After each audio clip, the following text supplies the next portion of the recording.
हिमाद्रिश्चैव दक्षिणम वर्षम तद भारतम नाम भारती यत्र संतति।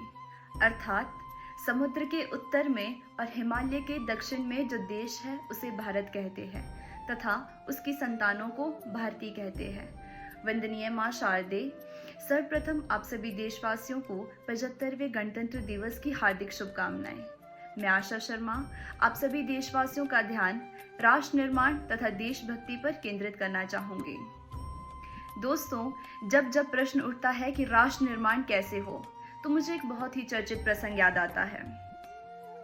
एक बार एक शरारती बच्चा अपने पिता को बहुत तंग कर रहा था, तो पिता ने बच्चे का ध्यान कहीं और लगाने के लिए उसे भारत के फटे हुए नक्शे के कुछ टुकड़े दे दिए और कहा कि जाओ इन्हें जोड़कर लेकर आओ।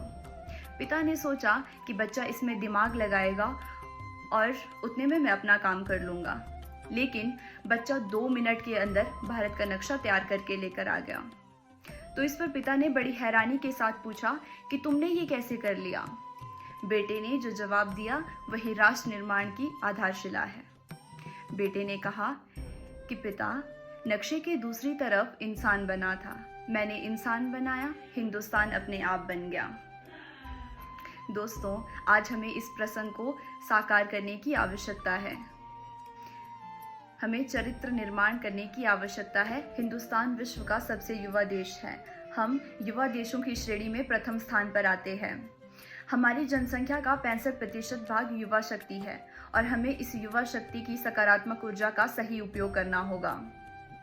कहते हैं युवा वायु के समान होता है। वायु जब पूर्व वायु के रूप में धीरे धीरे चलती है तो अच्छी लगती है। सबको बर्बाद कर देने वाली आंधी किसी को अच्छी नहीं लगती। इसलिए हमें इस पूर्व वायु का इस्तेमाल विज्ञान, शिक्षा, तकनीक और अनुसंधान के क्षेत्र में करना होगा। जब हम युवा शक्ति का सही उपयोग करेंगे तो हम विश्व गुरु ही नहीं बल्कि विश्व का निर्माण करने वाले विश्वकर्मा के रूप में भी जाने जाएंगे। दोस्तों, किसी शायर ने क्या खूब कहा है, जिस ओर जवानी चलती है उस ओर जमाना चलता है। हमें इस भाव को साकार करना होगा। हमें अप दीपो भव अर्थात अपना दीपक स्वयं बनो की भावना को भी साकार करना होगा।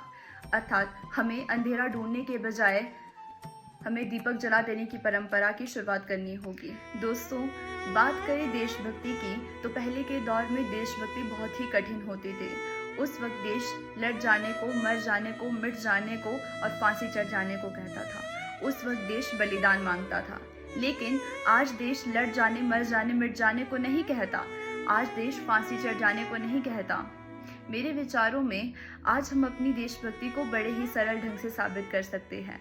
इतना सरल भी नहीं कि फेसबुक और व्हाट्सएप पर डीपी को 3 रंगों में रंग कर हम अपने आप को जिम्मेदारी से मुक्त मान लें। मेरा मानना है कि यदि आप आज अपना काम पूरी मेहनत, पूरी लगन और पूरी ईमानदारी के साथ करते हैं, अगर आप अपने कर्तव्य का पालन पूरे ढंग से करते हैं, तो आपसे बड़ा कोई देशभक्त नहीं। धन्यवाद। जय हिंद, जय भारत।